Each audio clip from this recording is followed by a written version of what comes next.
Hello and welcome to the Shy Info podcast. I am Shakira and I'm here with my co-host Jochen. We have our guest today, Aneesa Marie, who is a singer-songwriter and spoken word artist who is originally from Trinidad. She moved to London in 2012 and started to professionally take her music career in 2015. And she writes songs based in her own experiences in order to inform other people on topics such as mental health, racism, injustice. And she writes about her own journey to find her new orientation spiritually, mentally, and physically. Aneesa, can you introduce yourself, please? And let us know what you're working on right now. Hi, I'm Aneesa Marie. Thank you for your introduction, Shakira. Thank you, Jochen. I'm currently working on 2 new EPs, a live project. I'm also writing music for a record label at the moment, which I also vocal when I get the opportunity to. But I'm writing songs. So I'm working on a lot of different things for 2025 at the moment. Nice. Maybe before we jump into any of the songs or whatever, maybe just start with the basics. Aneesa, what actually goes into making a song? Like for those of us who don't know, what goes into making and then let's say marketing and then let's say putting it on for a live performance, for instance? That's a really big question. I would say what goes into making a song. So the first is the experience, or I guess was the serendipity, um, the inspiration, and then it's the feeling. Like it could be any sort of thing. It could be anger, it could be love, it could be frustration, it could be whatever I'm feeling that pushes me to almost go into a space of like channeling, and I just emote. I'll just write down whatever I'm feeling. So I might put on a beat, or I might just have a loop of sound in my head, that if it doesn't leave me, I write it down. Once I feel like I've got something concrete, I'll go to the studio, where I work with Dylan, Melody, and we produce the song together. We just, this is my idea, this is what I want to do, this is how I'm feeling, and then we communicate and we work until we get the best possible sounding, or the best possible thing that's close to what I can hear in my head. And then there's a process after that. So you lay down the tracks, you have to get it mixed. You might do a review. I like to review like 3 times minimum. You've got to check it in a car, check it in headphones, check the music in speakers to ensure that it's a good sound. And once you're happy with the mix, you then take it to the person that masters it, and then they will master the record for you. You get that sent back. Then by then you should have had like a plan to say, well, this is what I want to do with the song. I want to do a video, or this is what's going to be the content ideas, and work backwards. You send it to a distributor. So say you want the song to come out in, I don't know, let's say June. It should be finished like right about now, around January time. So you can get all your content together, send it to the distributor, and then they will take care of everything else for you.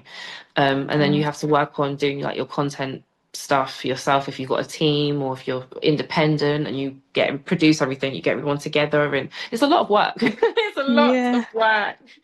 And it sounds amazing, and like the fact that you've been doing that for 10 years, basically, like you know your stuff, and the fact that you can like put it through that process. Um, and yet still the important bit at the beginning, as you said, the feeling Mhm. shines through at the end. That's beautiful, really, Aneesa. Thank you, Um, Shakira. and with, for instance, like your song Purple Skies, Mhm. was that the process basically? And what was the message behind Purple Oh, Skies? the process behind Purple Skies. So I remember Sai, the record exec, he sent me the beat maybe at like between the hours of 12 a.m. and 3 a.m. It was really early, and I just finally was about to fall asleep. And then he sent me a message and was like, I just emailed you, sis. Like, check that out. So I checked it Yeah. out and I pressed play. And I was bearing in mind, I'm already in bed. Like, I'm in the covers. My eyes are closed. I press play and I've heard it. I'm just like, oh, okay, cool. Oh, I like this. Oh, so I just started to hum um a melody that just came out, and I recorded the melody, and then I didn't touch it for a couple of weeks after that until him and I finally booked a session. And Mm, then I was like, oh sugar, I've got nothing. I haven't finished writing this song as yet. Oh no, what am I gonna it's do? writing. Well, what I did was I got on the train at Finsbury Park, the tube, caught the Piccadilly line, Mm, and I took the long train to where I was going. And I just sat and I wrote. I had my headphones and I was just writing the song. Motion helps me kind of like, it's like being a baby. You're being rocked. It kind mm, of helps me it soothes me so I can focus and concentrate. And I wrote the chorus. Purple skies dancing euphoria, gentle hues. They're washing over daisy chain. Let me do it for you. I'll be all you need. I wrote that on the train, and then when I got to Sai's house, I finished writing the verses and the poem.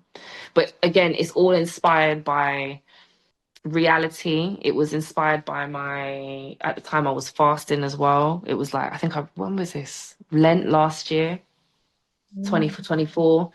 So I wrote it during Lent. It was I felt like I was in direct communication with like God. I felt like that energy was, I felt so grateful in myself. I was proud of myself.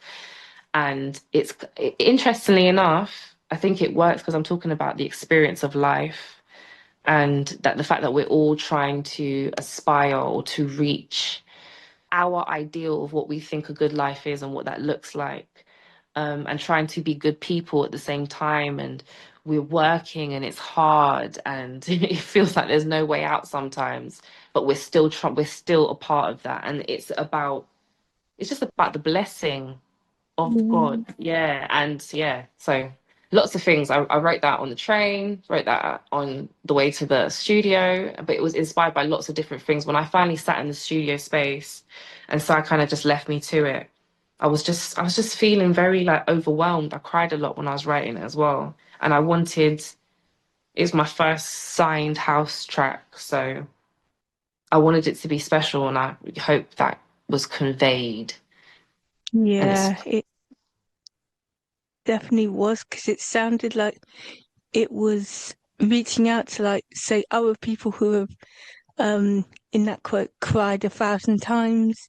Um and that sort of just repeated and it says like I know like don't cry, dry your eye and like heal your mind, peace you'll find, like it's all Mm, inside. mm. Was that intended like you had the strength to do it and like I will help you and we can do it together. Oh, I love that. The daisy chain let me do it for you. Mm. Like yeah, mutual support was that what it was about.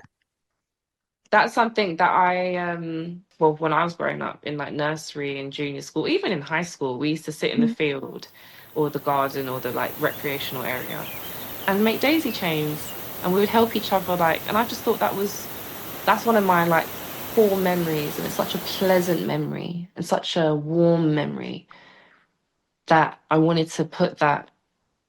in a song, and the Purple Skies was inspired by Prince, but my friend Jackie, she's got a huge adoration for Prince, and I adore her. Mm, I adore her, mm, and I adore. She's been the person that's been like a daisy chain in my life. Like she's helped me so much that I wanted to ensure that that's a way that I remember her, and I immortalize her in my world. You know what I mean?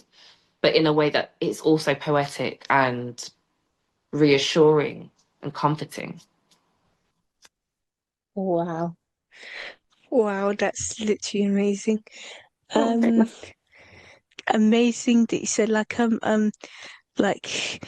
the memory of making daisy chains with your friends, mhm. um, like strengthening that link with both of you really, and like it having a cool memory so much that you wanted to put that in the song and like keep Mm. that with you. That's amazing. Um, and we wondered like what was the role of writing records in that? Like did they help you to promote it or Yeah, so Raising Records ran by Sai Says, DJ Sai Says, big in this thing. What? Um he he basically he shouted me, he's a friend of Jackie's, he's a friend of mine, and he shouted me and was like, yo, we've been kind of in talks for a while, nothing kind of transpired. I've been sent some beats and it just didn't really, timing wasn't there. And we he sent me the track and then he was like, okay, cool. So what we do basically, we promote the track, we will help market the track, we basically take over. So like when I was saying earlier that you have to go and take it to go get mixed and mastered and what have you, usually I'm in charge of all of those things because I'm solely independent. But because this was a label song, they took care of the producer, the mixing, the mastering, the promotion, the marketing, all of that, which was really helpful because it helped me to finally like relax a little bit. yeah, I bet. I Mm. mean, to relax a little bit. It must link with the theme of the song as well. Like if something is hard for you, like especially dating they are hard for me, let me tell you. Um, Mhm. Someone else will help you and like do it for you. And it's Mhm. not saying like, oh, this other person is not independent enough. Mhm. But instead and like So that's a really good point. That's a really good point. Thank you for highlighting that.